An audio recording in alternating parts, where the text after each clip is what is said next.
Welcome to Innovation City, a podcast featuring the innovators, disruptors, and creators who are making things happen.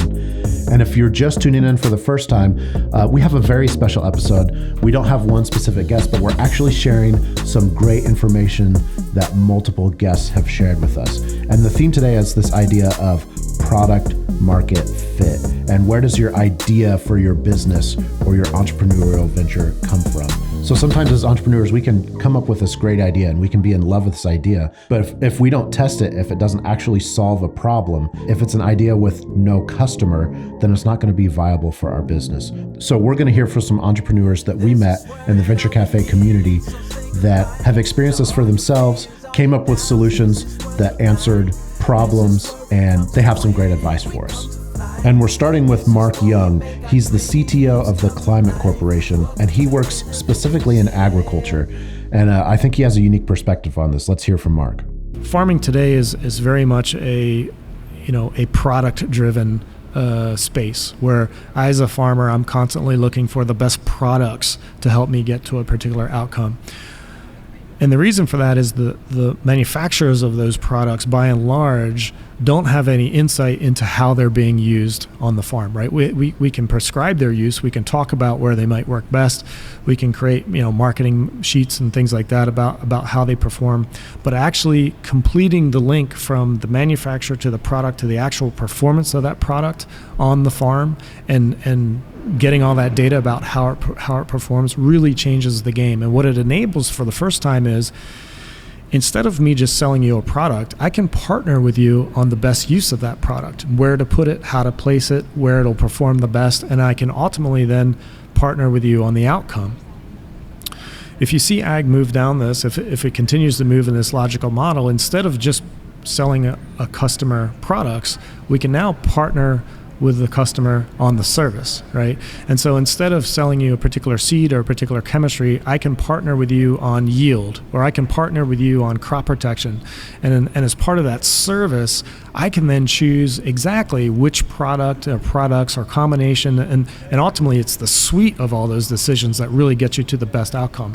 And so if I'm partnered with you on the overall outcome, I'm just as aligned with those new technologies as you are. And then it becomes a question of, okay, what's the optimal way to achieve that outcome, right? It doesn't matter if I'm trying to do it with a chemical product, or if I'm trying to do it with, a laser or physical disruption or a combination of all three. We're in it together at that point. Every single person that we've talked to here that has been on this podcast at the EQ Leadership Lounge has said the same thing you just said, and it's, don't sell somebody more product. Right. It's find out what their problem is, their pain point, and then partner with them for a solution or like a plan. I think it is such a powerful, recognition or tenet to run your organization by. And I sit in a very unique seat at Climate where I'm both the CTO and the head of product. And what's interesting about that is, what I've been telling my product team is, look, it's not about the drill bit, it's about the hole. Your customer wants a hole, right? That's really the powerful thing to recognize is as a customer, I'm about the outcome. When I go into the hardware store for a drill bit, it's not ultimately that I really want a drill bit, it's because I need to make a hole. Once you shift your product org and your company's thinking to put yourself in the customer's standpoint, right? Because that's a very customer-centric view. From the customer's perspective, I want a hole. And if you put yourself in that perspective, all of a sudden you think about the world entirely differently. Next, we're going to hear from Elizabeth de Zulueta. She's the CEO of ZuluBots, and her business idea actually came from a problem she had personally. And so she took an experience that she was having and created a solution, but then she also figured out how to pivot that idea into something that was much more viable for her business. So let's hear from Elizabeth. While I was in the wheelchair and while I was on crutches, I learned how hard it is to do things around the house. And so even simple things, I want to go brush my teeth. I don't fit through the door, or I need to go get a glass of water, take my laundry to the laundry room. And you can't do any of that.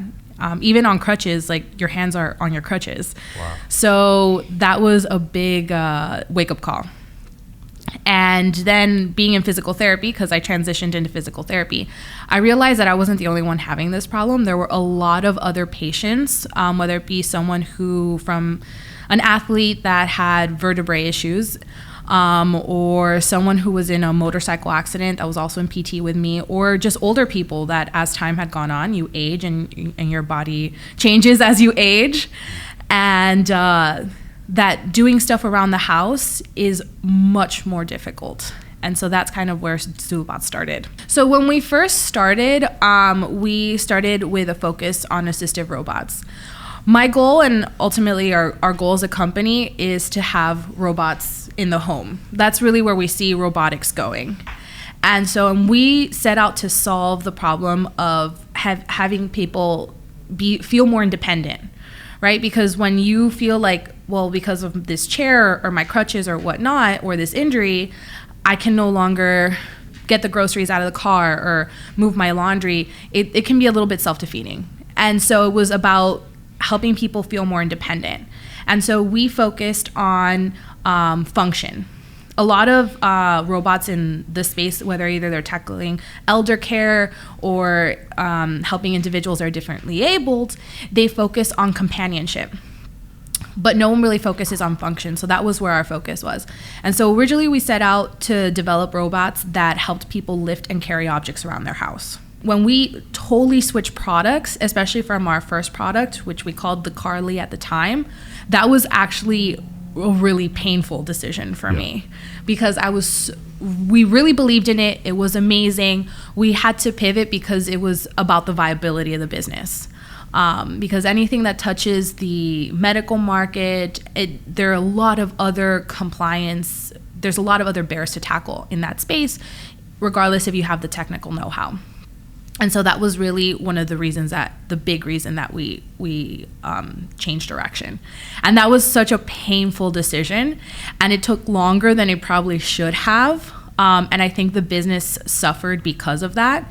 And so that was a big learning lesson, that it was either didn't matter that I love the product, that the business is first. And that even if you love the product or you love the idea of a product, doesn't mean you can never go to it later, but the business has to be viable, right? You have to have the foundation first. I do still think eventually we're going to have robots in the home. I think the biggest impact is still going to be in elder care and our aging population. But just that space is so hard now. Like, even if you look at exoskeletons, which have been out on the market for a while, you can't really get reimbursements from Medicare. They're just touching that right now. They're hard to get access to. They're very expensive. So even though it's going in that way, that space isn't ready yet. And so we decided that we wanted to move into a space where it was ready, and Zulubots could make an impact and still help people be independent, not feel like they have to sell out to bigger outfits because they can't compete technologically, and still make a dent in the community. I mean, local businesses, whether it be restaurants and breweries and bars, like, they still are businesses in the community, and you can help them and make an impact in the community. And so that was definitely a painful transition. Yeah. I had to put on my CEO cap, and I had to put it on hard.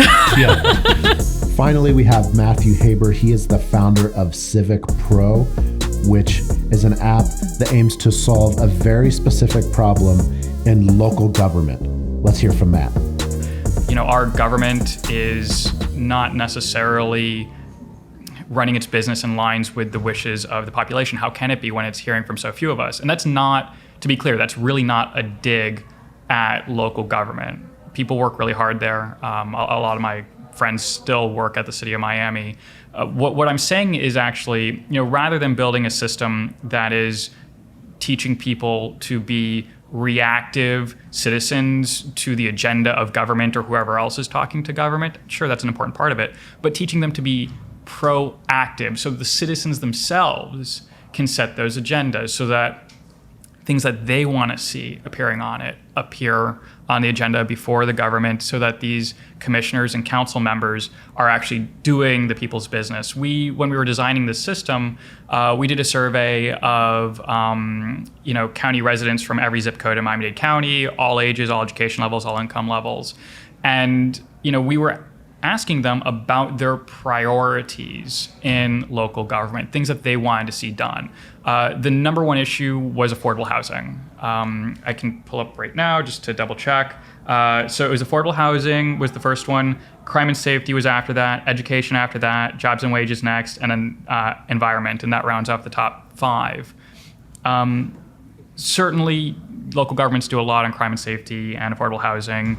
The school board obviously is all about education, but we really don't see that being the primary focus. When you go to a government meeting, whether it's the city, the county, a special district, most of it's about land use and zoning. That's not a problem, right? Like land use and zoning is how you can attain affordable housing. It also can lead to things like resilient design standards, but when we asked people how much they cared about that as an issue more broadly, it fell like way outside the scope of the top 10. I think it was like in the 20s in terms of being a priority. And it was actually tied at the same level with Wi-Fi access. And you'll very rarely see a government in Florida talking about Wi-Fi access as being a priority. To just, totally keep the air clear, then Commissioner, now Mayor Suarez, actually did bring up Google Fiber a few times to the City Commission for its consideration.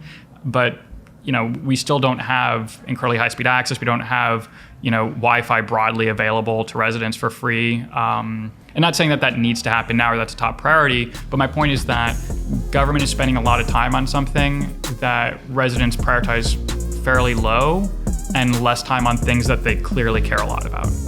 For more episodes, visit innovationcity.co. Be sure to subscribe, rate, and review. And if you're in St. Louis, visit us on a Thursday night.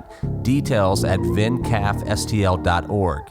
And connect with us on social at We Are Slam or at Venture Cafe STL. Thanks for listening. This is where it all begins, so say goodbye to all your fears, all your doubts. This is